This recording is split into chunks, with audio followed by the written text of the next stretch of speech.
2. 그리스도의 십자가상에서 임한 어둠인 심판의 목적 1. 죄인의 속죄. 요약 예수님이 드린 피의 희생 제사인 십자가상에서 운명하기 직전의 3시간에 걸쳐 어둠이 임했고 운명하신 후 성소 휘장이 찢어지는 두 가지 큰 사건이 발생하였습니다. 먼저 어둠이 임했다는 것은 성경적으로 볼 때 심판을 의미합니다.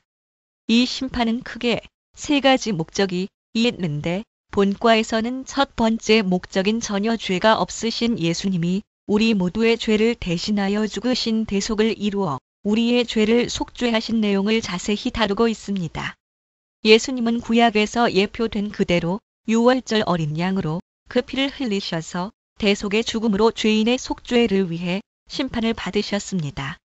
이렇게 피 흘려 죽으신 예수님의 십자가를 볼 때 예수님의 고난과 죽음이 나의 죄 때문이기에 회개하지만 동시에 나를 위해 이루어졌기에 찬미를 같이 드릴 수 있는 것입니다.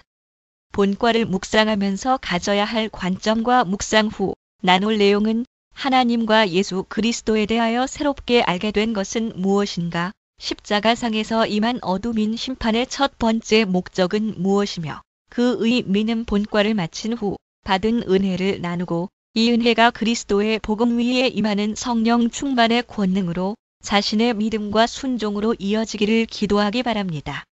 그리스도의 십자가상에서 이루어진 두 가지 사건. 이제 예수님이 자신을 우리 모든 사람들의 죄를 속죄하기 위해 제물로 드린 그리스도의 십자가로 들어가게 되었습니다.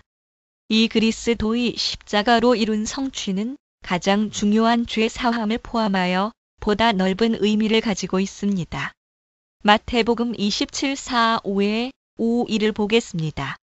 제6시로부터 온 땅에 어둠이 임하여 제9시까지 계속되더니 제9시쯤에 예수께서 크게 소리질러 이르시되 엘리 엘리 라마 사박다니 하시니 이는 곧 나의 하나님 어찌하여 나를 버리셨나이까 하는 뜻이라. 거기 섰던 자 중 어떤 이들이 듣고 이르되 이 사람이 엘리야를 부른다 하고 그 중에 한 사람이 곧 달려가서 해면을 가져다가 신 포도주에 적시어 갈대에 꿰어 마시게 하거늘 그 남은 사람들이 이르되 가만두라 엘리야가 와서 그를 구원하나 보자 하더라. 예수께서 다시 크게 소리 지르시고 영혼이 떠나시니라. 이에 성소 휘장이 위로부터 아래까지 찢어져 둘이 되고 땅이 진동하며 바위가 터지고 마 27:4-5에 5-1 여기서 보면 예수님이 십자가에서 운명하시기 직전과 운명하신 후 크게 두 가지 사건이 발생합니다. 첫 번째는 운명하시기 직전에 온 땅에 어둠이 임했다는 사건과 두 번째는 운명하신 후 성소 휘장이 위로부터 아래까지 찢어졌다는 사건입니다. 예수님이 십자가에 매달리신 시간은 대략 6시간 정도 됩니다. 예수님이 제3시에 십자가에 못 박히셨는데 그 후 제6시부터 온 땅에 임하여 예수님이 운명하신 제9시까지 계속되었습니다. 그리고 운명하신 후 성소의 휘장이 찢어졌다는 것입니다. 이 사건들은 예수님이 십자가를 통해 피의 희생 제사를 드린 것에 대해 하나님의 은총이 담겨 있는 것으로 지금까지 모형과 예표로 보여주었던 구약의 모든 사건들이 종결되어지는 것으로 볼 수 있습니다.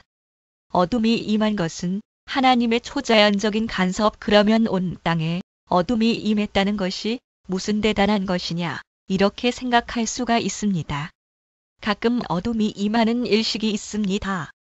이렇게 일식으로 어둠이 임했다고 주장할 수는 있지만 성경에서 말하는 온 땅에 어둠이 거의 3시간 동안 임한 것은 불과 1에 2분 임하는 일식으로 설명할 수 없습니다. 또한 예수님이 죽으신 날은 유월절 날이었습니다. 그것이 무슨 의미가 있습니까? 예수님이 죽으신 날이 유월절 날입니다. 즉 유월절 어린 양으로서 죽으신 것입니다. 앞에 제3장 4번 출애굽과 번제단을 포함한 성막 제작을 통해 본 피의 희생제사에서 언급했듯이 예수님은 어린 양으로서 유월절 날 돌아가셔야 했습니다. 그것은 하나님이 세상의 모형인 애굽이 상징하는 죄와 죽음 그리고 사탄의 모형인 바로에 속박해 있는 이스라엘 백성들을 거기에서 해방시켜 뽑아낼 때 어린 양의 피를 통해서 이를 이루었기 때문입니다. 이렇게 당시 유월절 어린 양은 모형적으로 설명된 것이기에 이제 실체가 되시는 유월절 어린 양이 예수님이 되어야 한다는 말입니다. 유월절 날 예수님이 죽는다는 것이 우연이 아니라 하나님이 이를 이루신 것입니다. 마태복음 26:3에 5을 보면 그때 대제사장들과 백성의 장로들 이가야 바라 하는 대제사장의 관정에 모여 예수를 흉계로 잡아 죽이려고 의논하되 말하기를 밀란이 날까 하노니 명절에는 하지 말자 하더라는 장면이 나옵니다. 이와 같이 유대인 지도자들은 예수님을 유월절 날 죽이려 하지 않았습니다. 왜 그렇습니까? 예수님이 갈릴리에서 활동을 많이 하셨기 때문에 갈릴리에 추종자가 많았습니다. 유대인들은 3대 절기가 있는데 3대 절기에는 남자들은 무조건 예루살렘에 와야 합니다. 출 23시 14분 -17 그래서 유월절이 되면 예루살렘에 몇 백만 명이 모이는 것입니다. 남자들은 다 와야 하는데 변방인 갈릴리에서 온 사람들은 되게 거친 사람들인데 만약 유대인 지도자들이 예수님을 체포하려고 하면 수만 명이 선지자 예수님을 왜 죽이려고 하느냐며 난을 일으킬 수 있기 때문입니다. 난을 일으켰다 하면 로마로부터 처벌을 받습니다. 유대인들에게 로마 정복자들이 권한을 주었지만 난을 일으키는 것은 로마 군대들이 엄격하게 로마법에서 금지했습니다. 왜냐하면 자기 식민지의 치안이 평안해야 하니 다른 것은 용서하는데 반란을 일으키는 것은 죽음으로 잔인하게 진압하는 것입니다. 그러니까 밀란이 나면 문책이 오니 겁이 나서 조용한 때에 예수님을 잡아 죽이자 하고 유월절 날은 피하자고 합니다. 그 말이 있는 다음에 어떤 사건이 일어났습니까? 사탄이 유다한테 들어갑니다. 7. 사탄이 들어가니까 사탄의 화신인 유다가 나와서 자기 선생인 예수를 팔려고 나옵니다. 그때 12 중에 하나인 가룟 유다라 하는 자가 대제사장들에게 가서 말하되 내가 예수를 너희에게 넘겨주리니 얼마나 주려느냐 하니 그들이 은 30을 달아주거늘 그가 그때부터 예수를 넘겨줄 기회를 찾더라. 마 26:14에 16 예수님을 은밀하게 잡으려면 적당한 곳이 어느 곳인지를 알아야 하는데 마침 유다가 알려주려 하니 할 수 없이 유월절 날 죽이지 않으려 했지만 이를 실행하여 예수님을 잡습니다. 이것을 볼 때 인간들이 무엇을 해도 소용없습니다. 전부 하나님 계획대로 이루어집니다. 예수님이 유월절 어린 양으로 안 죽으면 성경이 성취가 되지 않습니다. 그래서 유월절 어린 양으로 예수님을 죽이도록 하신 것입니다. 그런데 그 유월절 날에는 일식이 있을 수가 없습니다. 유월절 그 기간 동안은 보름달 기간이기 때문에 일식이 불가능합니다. 결국 이 어둠은 하나님의 초자연적인 간섭이었습니다. 어둠이 임한 이유 그렇다면 이러한 어둠이 임한 이유는 무엇입니까? 성경에서 둠이란 표현이 어떤 것을 의미하는지 살펴보겠습니다. 먼저 시편 27:1입니다. 여호와는 나의 빛이요 나의 구원이시니 내가 누구를 두려워하리요 여호와는 내 생명의 능력이시니 내가 누구를 무서워하리요. 시 27:1 어둠은 빛과 대조됩니다. 빛이라는 것은 생명과 보호와 인도와 호의를 대표하는 것입니다. 여호와는 곧 그리스도는 나의 빛이다. 내게 생명을 주고 나를 인도해주고 보호해준다. 그런 의미가 있습니다. 반면에 어둠과 흑암은 그 반대인 것입니다. 그래서 아모스 8:9을 보면 주 여호와의 말씀이니라 그날에 내가 해를 대낮에 지게 하여 백주의 땅을 캄캄하게 하면은 어둠에 임하는 심판을 말하는 것입니다. 다시 말하면 하나님과의 단절을 의미합니다. 이렇게 빛과 어둠은 대조되는 것입니다.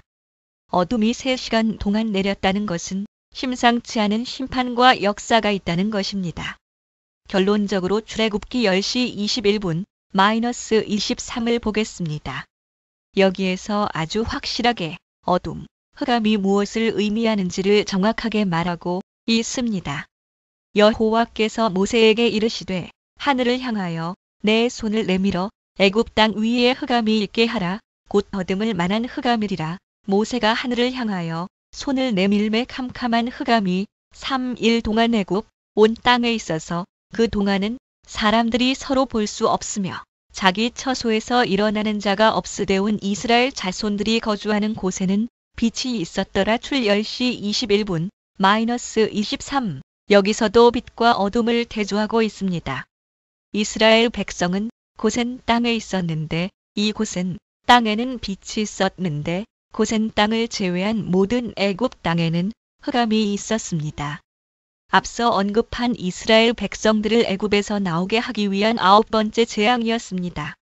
얼마나 흑암이 깊이 내리고 애굽 사람들이 얼마나 겁이 났던지 서로 볼 수 없을 뿐만 아니라 자기 처소에서 일어나는 자도 없었습니다.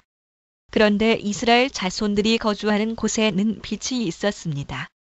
극명히 빛과 어둠을 대조하고 있습니다. 예수님이 십자가에 달리셨을 때 3시간 동안 있었던 이 어둠은 분명한 하나님의 초자연적인 개입이었습니다. 애굽에 3일 동안 흑암이 있게 한 것은 하나님이 명령하셔서 임한 것과 같이 이와 마찬가지로 이 어둠도 분명한 하나님의 초자연적인 개입으로서 무엇인가를 심판하는 것이라 볼 수 있습니다. 그러면 하나님은 누구를 심판했느냐? 이것이 중요합니다. 십자가에 달리신 예수님입니까? 그 현장에 누가 있었습니까? 백부장도 있었고 예수님 좌우편에 십자가에 달린 강도들도 있었고 그 밖에 여러 사람이 많이 있었는데 누구를 심판했습니까? 알 수가 없습니다. 어둠은 누구를 심판하기 위해 임했는가? 그런데 우리가 판단할 수 있는 사건이 하나 있습니다. 그것이 마태복음 27:46입니다.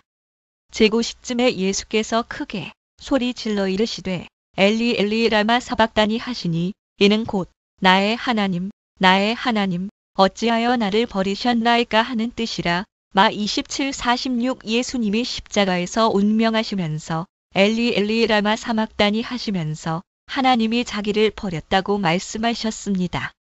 앞서 언급했듯이 어둠은 하나님의 심판을 의미하는데 그 심판이 분명히 예수님에게 해당됨을 알 수 있습니다. 그러면 예수님이 심판받은 이유는 무엇 때문입니까? 무슨 죄를 범해서 심판을 받았습니까? 전혀 심판받으실 그 이유가 없는데 심판을 받으셨습니다. 예수님이 심판받으려면 죄가 있어야 합니다. 그러나 성경을 보면 예수님은 죄가 없다는 것을 많은 곳에서 증거합니다. 하나님이 죄를 알지도 못하신 이를 우리를 대신하여 죄로 삼으신 것은 우리로 하여금 그 안에서 하나님의 의가 되게 하려 하심이라. 고후 5:21. 이 말씀뿐만 아니라 예수님이 죄가 없으신 것을 나타내는 많은 성경 말씀이 있습니다. 심지어는 예수님은 너희 중에 누가 나를 죄로 책잡겠느냐? 내가 진리를 말하는데도 어찌하여 나를 믿지 아니하느냐? 요 8:46 이렇게 말씀하셨습니다. 내가 죄가 있으면 죄를 한번 말해봐라. 감히 이렇게 말하니 아무도 죄가 있다고 입증하지 못했습니다. 뿐만 아니라 예수를 팔았던 가룟 유다도 내가 무죄한 피를 팔고 고백하고 또 현장에 있었던 백부장이 이 사람은 정령 의인이었도다. 이렇게 말했습니다. 만일 예수님이 죄가 있었다면 예수님의 죽음은 자신의 죄 때문이기에 우리 모두의 죄를 대신 질 수가 없습니다. 그러므로 예수님의 무죄성이란 것은 대단히 중요합니다. 이렇게 죄가 없다는 것은 신성을 가진 분이 아니면 불가능합니다. 이 세상에서 어느 누가 죄 없는 사람으로 살 수 있겠습니까? 다른 모든 종교 지도자들 역시 죄가 있었습니다. 예를 들면 공자는 50세가 되어 49세 때의 허물을 깨닫노라 말했습니다. 성인이니 그렇게 할 수 있었을 것입니다. 즉 그도 죄가 있는 것을 스스로 이야기합니다. 석가모니는 자기 죄를 여러 번 이야기했고 이로 인해 늘 두통을 앓았다고 했습니다. 마호메트는 말할 것도 없습니다. 대단히 큰 죄가 있습니다. 자기가 계시한 코란에서는 4명까지 아내를 취할 수 있다고 했으면서 정작 자신은 10명의 아내를 두고 또 첩들도 많이 두었습니다. 이렇게 자기가 말한 것도 자기가 먼저 못 지킵니다. 반복하여 말하지만 죄가 없는 사람만이, 즉 무죄자만이 우리 모두의 죄를 대신하여 감당할 수 있기 때문에 예수님의 무죄성이란 대단히 중요한 것입니다. 성경을 보면 예수님이 다른 사람에게 한 번도 내가 죄인이라고 고백한 적이 없습니다. 죄가 있다고 고백하지 않았을 뿐만 아니라 죄의식 자체도 없었다는 것을 알 수 있습니다. 자신이 무엇인가 잘못했다면 죄의식이 있을 수 있는데 죄의식도 없이 완벽했습니다. 놀라운 분입니다. 그래서 사탄이 그를 공격할 수가 없었습니다. 사탄은 무엇을 통해서 우리를 공격합니까? 죄라는 교두보를 통해서 우리를 장악하는 것입니다. 사탄은 아무 능력이 없는데 죄를 통해서 우리 인간을 지배합니다. 보통 사람들은 전부 죄가 있기 때문에 그 죄를 통해서 사탄에게 유혹을 당하고 넘어집니다. 그러나 예수님은 요한복음 14시 30분 말씀을 통하여 죄에 대한 자신과 사탄과의 관계를 이렇게 말하셨습니다. 이후에는 내가 너희와 말을 많이 하지 아니하리니 이 세상에 임금이 오겠음이라. 그러나 그는 내게 관계할 것이 없으니. 요 14시 30분 이 말씀의 후반부가 중요합니다. 먼저 이 세상 임금, 곧 사탄이 나를 지금 체포해서 나를 죽이려고 오고 있는 중이라는 말씀하셨습니다.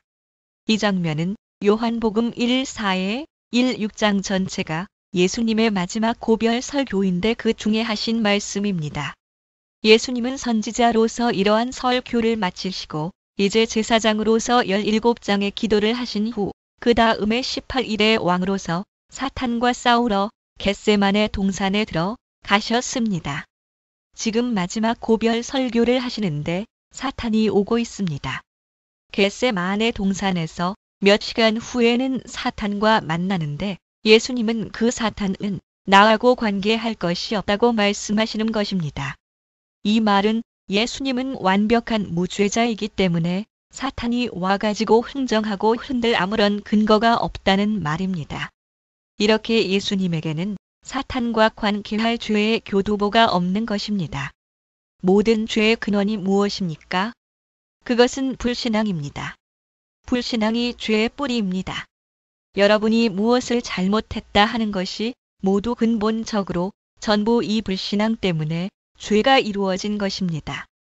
그래서 죄를 이기는 것은 오직 그리스도에 대한 신앙뿐입니다. 내 안에 어떤 불신앙이 들어오면 언제나 기다렸던 그것이 죄로 나타납니다. 그러니까 오직 예수, 오직 성령 충만을 받아야 죄가 전혀 나를 건들지 못합니다. 교두보가 없기 때문입니다. 예수님은 나는 죄의 교두보가 없기 때문에 아무도 못 건드린다는 말씀을 하신 것입니다. 그런데 이렇게 완벽하게 죄의식과 지도 없는 분이 심판을 받았다는 것은 분명 중요한 의미가 있습니다. 하나님의 공의는 죄 있는 사람에게 심판으로 임합니다.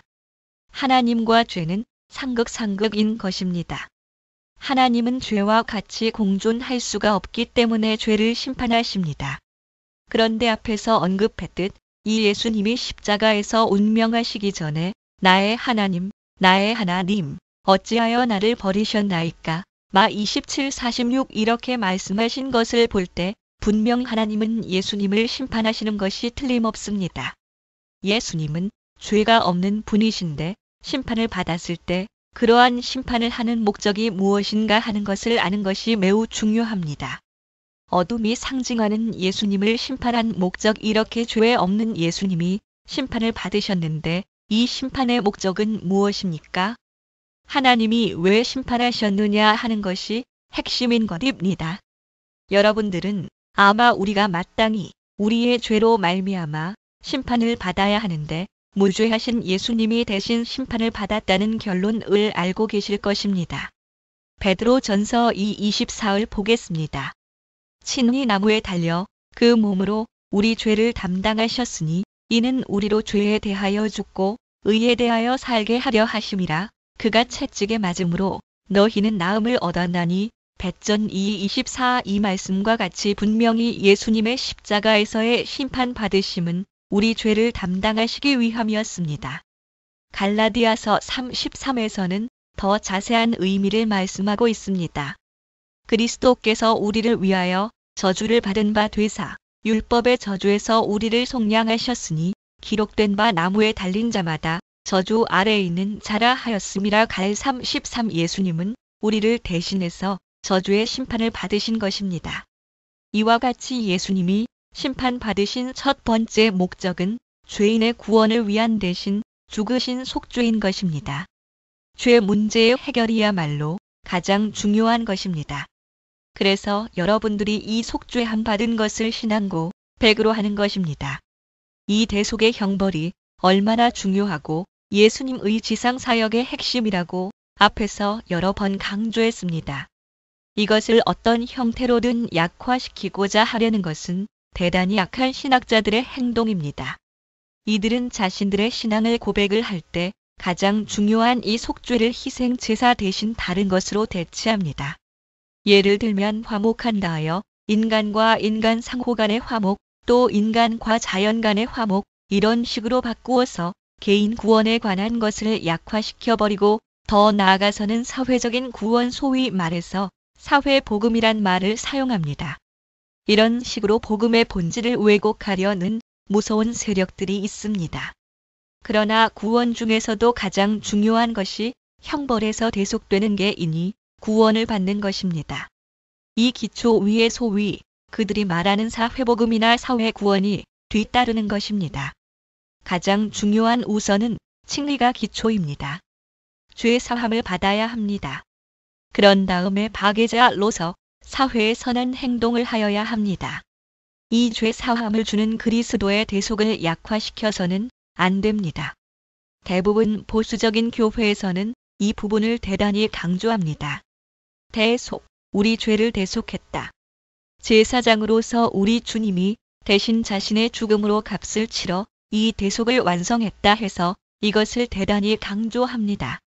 보통 교회, 기독교회에서는 예수님이 우리를 위해서 죽으셨다. 이 속죄에 관해서는 다들 강조합니다.